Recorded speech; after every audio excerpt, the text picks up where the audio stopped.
boa na vida é viajar. Viajar é muito gostoso, é muito bom. Existem algumas poucas pessoas, é verdade, que não gostam de viajar, né.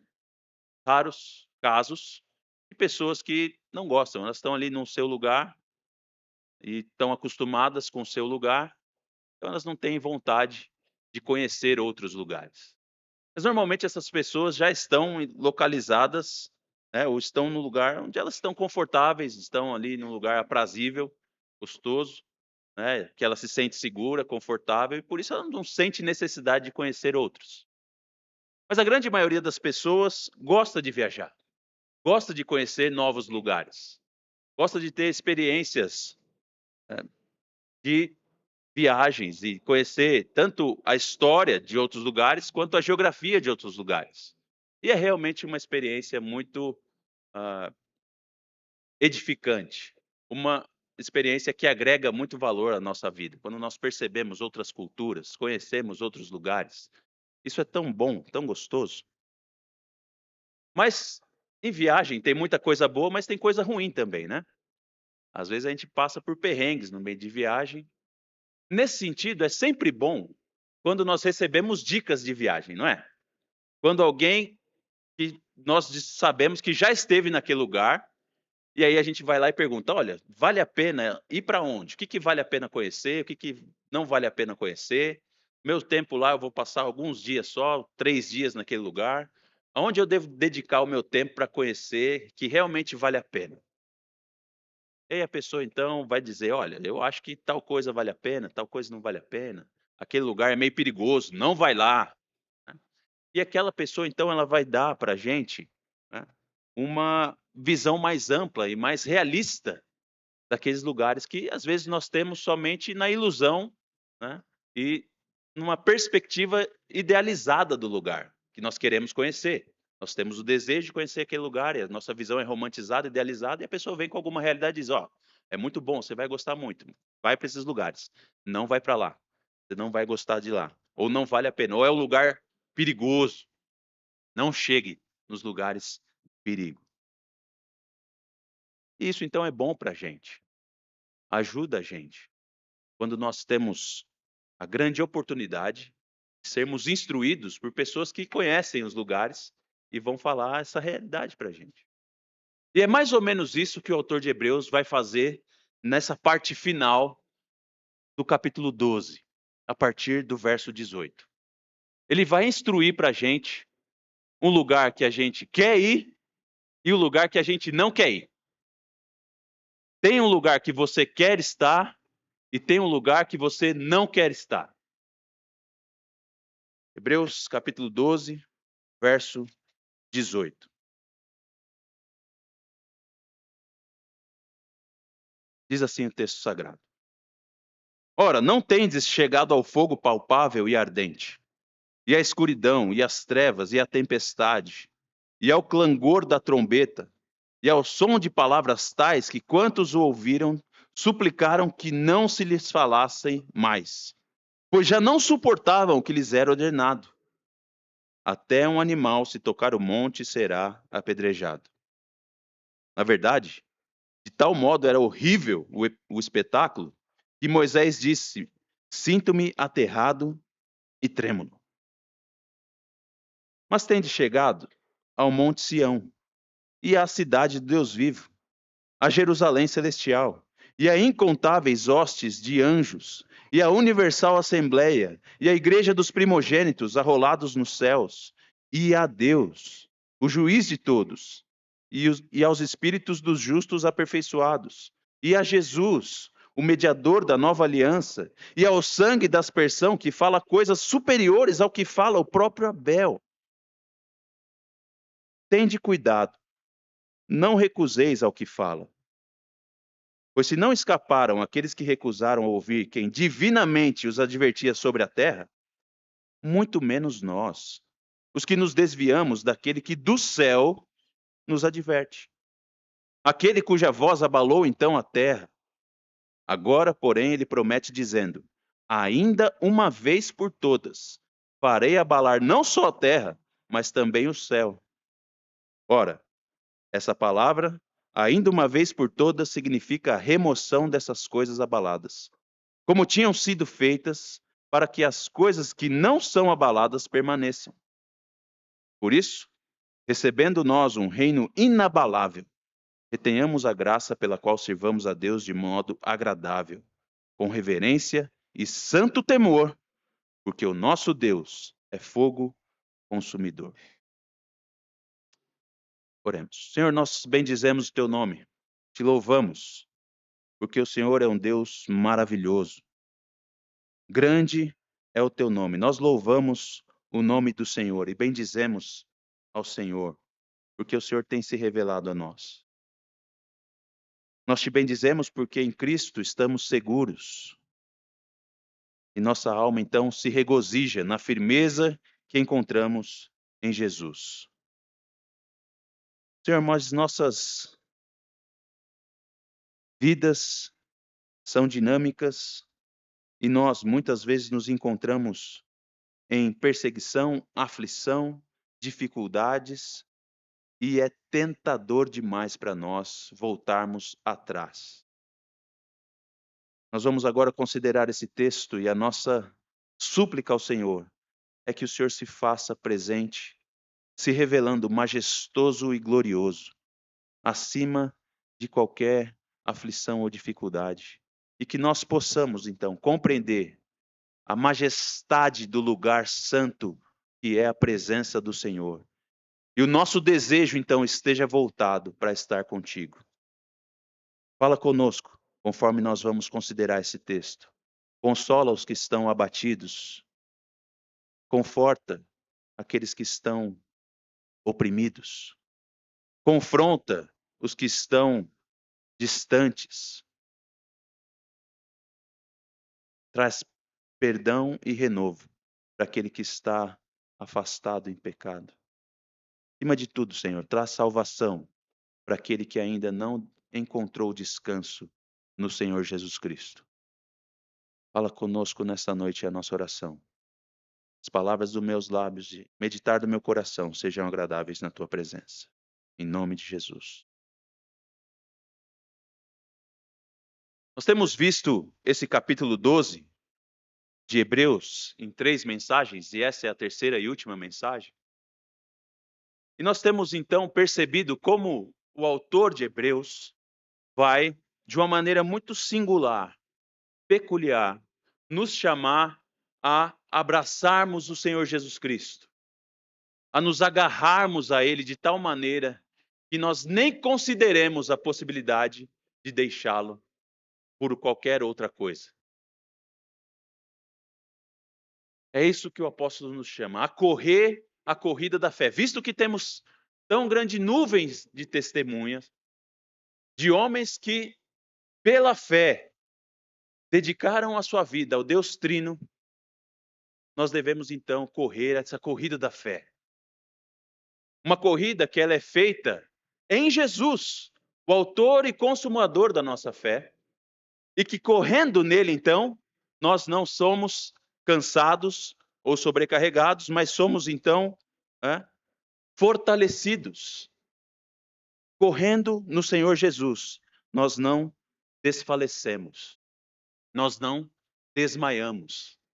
É isso que ele vai trazer no início do capítulo 12, que é, por assim dizer, o ápice do livro, onde o autor está chamando a atenção desses crentes do primeiro século para a supremacia de Jesus, supremacia de Cristo. Cristo é mais excelente que os profetas do Antigo Testamento, Cristo é mais excelente que os anjos, Cristo é mais excelente que os modelos sacerdotais levíticos, ou que o modelo sacerdotal levítico. E ele então é um sumo sacerdote excelente, perfeito, e que faz um sacrifício ser perfeito, e ele mesmo é esse sacrifício. Nesse sentido, o autor de Hebreus vai dizer, então não abandonem Cristo por causa das perseguições que vocês estão sofrendo, por causa das aflições que vocês estão sofrendo, por serem cristãos. Está difícil para vocês serem cristãos? Vocês estão sendo perseguidos pelo Império Romano? Vocês estão sendo constrangidos pelos seus parentes, pelos seus amigos, porque vocês são cristãos. Não vai ser a solução para vocês abandonar Cristo e abraçar o judaísmo. Não é essa a solução. Vocês ainda não têm lutado até o sangue, como nós vimos hoje pela manhã, contra o pecado. Submetam-se à disciplina do Senhor, porque o Senhor disciplina vocês como um pai amoroso.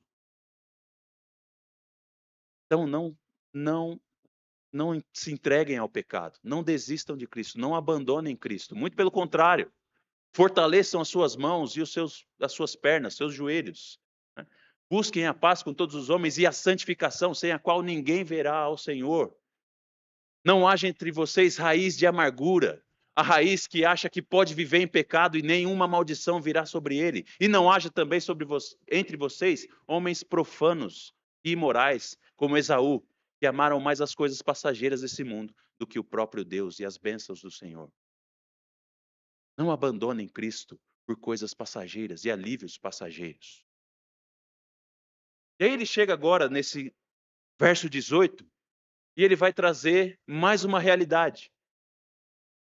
Se por muita parte do livro o autor vai fazer essa comparação entre uma supremacia daquilo que é espiritual sobre aquilo que é carnal e dessa terra, ele agora vai trazer a supremacia daquilo que é final sobre aquilo que é passageiro.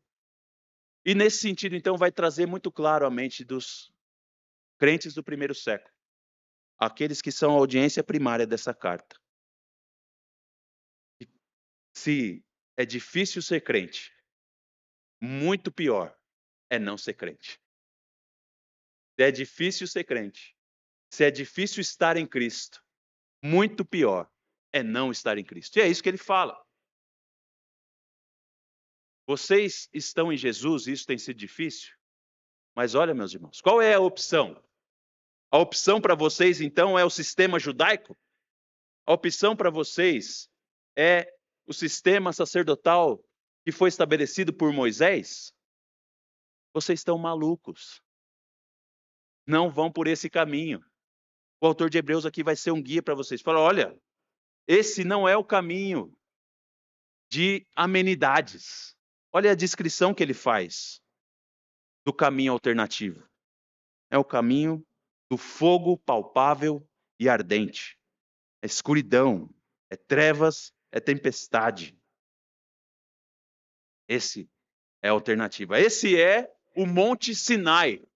Esse é o caminho da lei. É o caminho que não é o caminho de Cristo. Ele vai dizer isso. Gente, vocês chegaram ao caminho de Cristo, não ao caminho do Sinai, não ao caminho do peso, não ao caminho da lei. Esse caminho da lei é um caminho tenebroso, aterrorizante. Vocês não têm noção do que é esse caminho. As pessoas que estavam lá ao pé do Monte Sinai, quando o Senhor deu a sua lei, elas ficaram aterrorizadas. A ponto de falarem o seguinte: não, para de falar.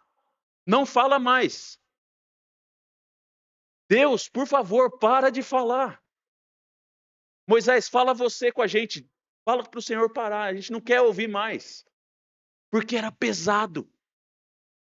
Era pesado.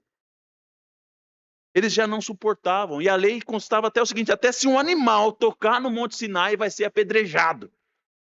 Um animal que era puro. Sem intenção dolosa contra o Senhor. Se ele tocasse no Monte Sinai, seria apedrejado. Quanto mais homens pecadores. Quanto mais homens que intencionalmente quebram a lei do Senhor, que se rebelam contra o Criador, serão apedrejados no Monte Sinai. Aquilo era um espetáculo de morte. Era o espetáculo da santidade de Deus, obviamente. Mas Deus revelando a sua santidade e a impossibilidade de pecadores de chegarem a Ele por meio da lei. É impossível. O próprio Moisés ficou trêmulo e aterrorizado no Monte Sinai. O próprio Moisés se sentiu aterrorizado naquele monte. Olha, isso aqui não é um caminho bom. Esse não é um caminho fácil. Não é. E o autor de Hebreus está dizendo isso. Meus queridos, vocês já conheceram a fé no Senhor Jesus Cristo. Não queiram correr para o Monte Sinai. Não é esse o caminho que vocês têm diante de vocês. Muito pelo contrário. Vocês chegaram ao Monte Sião, a cidade do Deus vivo, a Jerusalém celestial. Esse é o caminho. Vocês já estão nele. É o caminho da graça. É o caminho onde o Senhor demonstra a sua misericórdia. É um caminho superior. Não é um caminho da terra, é um caminho celeste. É aí que vocês chegaram em Jesus, ao Monte Sião. Olha como ele vai descrever isso. Versos 22 a 24. Monte Sião, cidade de Deus vivos, Jerusalém celestial, incontáveis hostes de anjos, universal assembleia, igreja dos primogênitos arrolada nos céus, a Deus, o juiz de todos, espíritos justos aperfeiçoados, a Jesus, o mediador da nova aliança, e ao sangue da aspersão que fala coisas superiores ao que fala o próprio Abel. Olha a comparação que ele faz. Um lugar é terrível. Um lugar é aterrorizante. Um lugar é lugar de morte. Quem chega por esse caminho, o destino dele é a morte. Mas o outro lugar é o lugar da graça. É o lugar da recepção. É o lugar da salvação. Do aperfeiçoamento. É o lugar do sangue de Jesus. É interessante que ele faz várias comparações aqui, nós não temos tempo de cuidar de todas elas. Mas ele vai falar até mesmo do sangue de Jesus sendo superior ao sangue de Abel. Sangue que, há 2 capítulos atrás, aliás, 1 capítulo atrás, no capítulo 11, ele vai dizer, o sangue de Abel ainda fala por causa da fé de Abel. Mas o que o sangue de Abel fala é vingança. Ele pede por vingança. Vingança porque ele foi assassinado injustamente. E o seu irmão então será julgado. O sangue de Abel pede vingança, mas o sangue de Jesus declara perdão. O sangue de Jesus concede perdão. Não pede por vingança. O sangue de Abel fala, o sangue de Jesus muito mais. E ele então vai dizer: não vão por esse caminho, vocês estão no caminho da graça. Vocês estão no Monte Sião, no monte da misericórdia do Senhor, no monte da recepção do Senhor. Não vão para o Monte Sinai, que é monte de morte. E aí então ele vai chamar a sua atenção e a atenção dos seus leitores: tenha cuidado, tenham cuidado. Não recusem ao que fala. Não recusem ao que fala. Não recusem a voz do Senhor. Porque o Senhor continua falando. E ele tem dito coisas graciosas, coisas celestiais. E ele nos adverte. Se ele abalou o Monte Sinai, ele vai abalar a terra mais uma vez. Mais uma vez o Senhor há de abalar a terra. E aqui, então, o autor de Hebreus tem a visão do futuro. Do dia do Senhor, do dia do julgamento do Senhor. Onde ele virá para julgar os vivos e os mortos e todas as coisas. E ele vai dizer, então, uma promessa do Senhor: ainda mais uma vez por todas, farei abalar não só a terra, mas também os céus. Por quê? Porque o Senhor vai eliminar todas as coisas que são passageiras, e somente aquilo que é permanente vai ficar. Todas as coisas que são passageiras serão exterminadas. Somente o que é eterno vai ficar. Tome cuidado, ouça a voz do Senhor. Não seja tolo.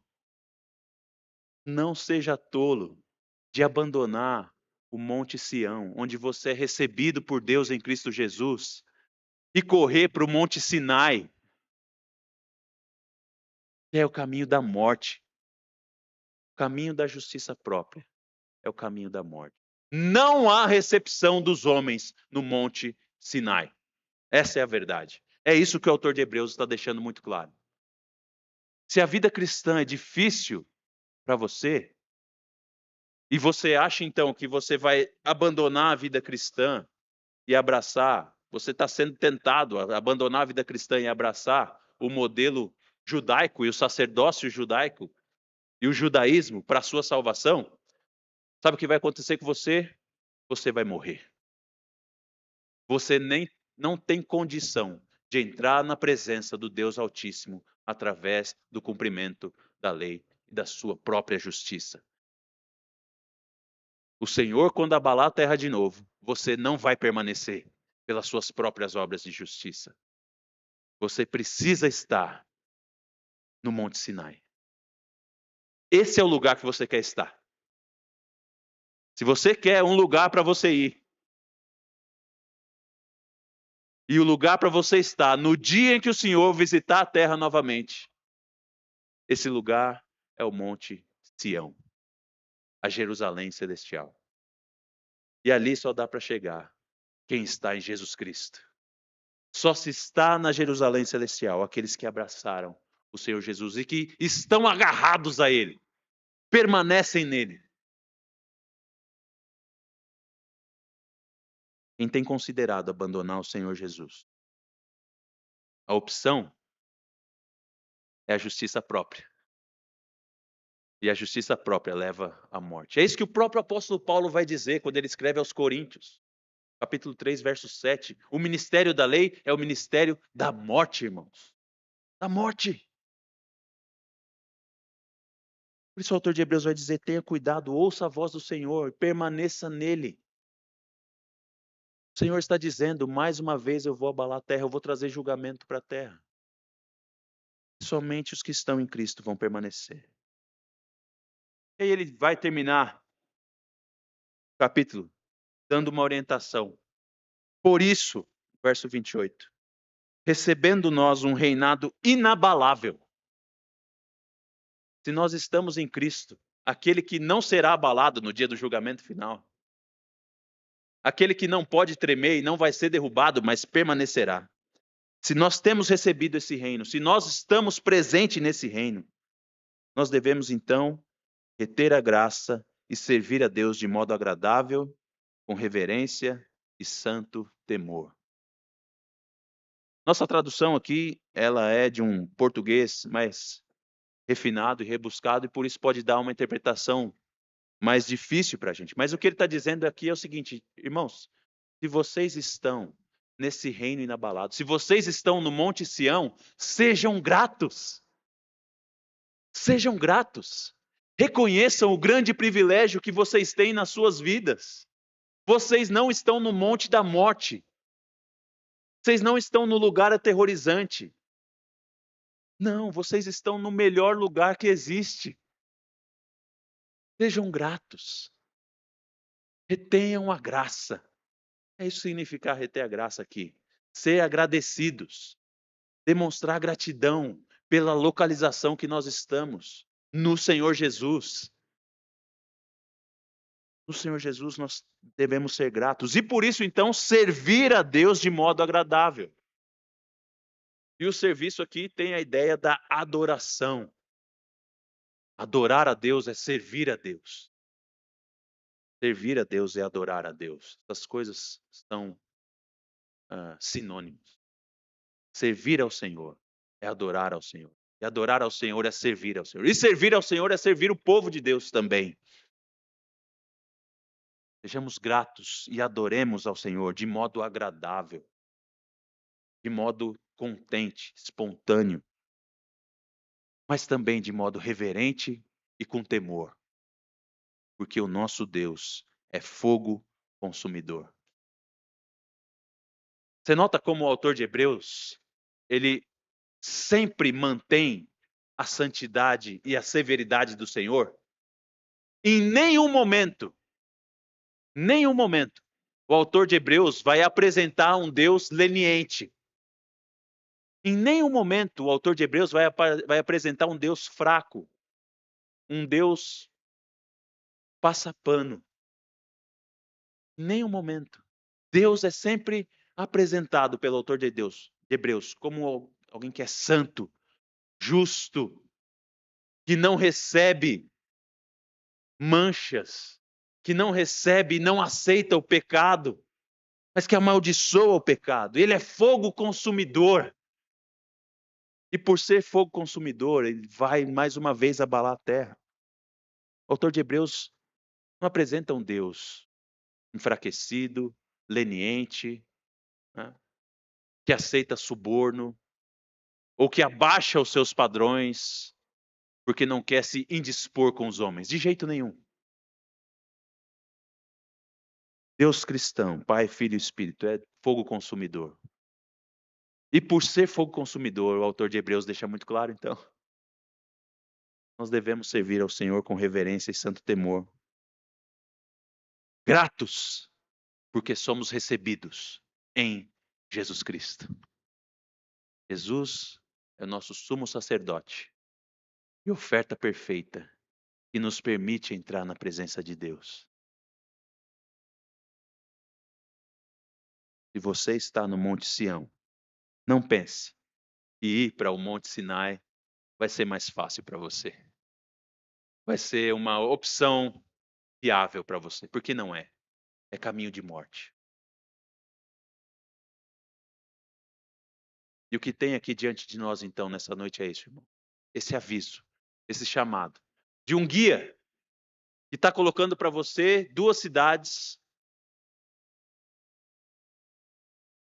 e deixando você bem ciente de qual o resultado para quem está num lugar e quem está em outro. Para quem está no Monte Sinai, ele avisa: não vá para lá. Não vá para lá. Porque lá você vai morrer.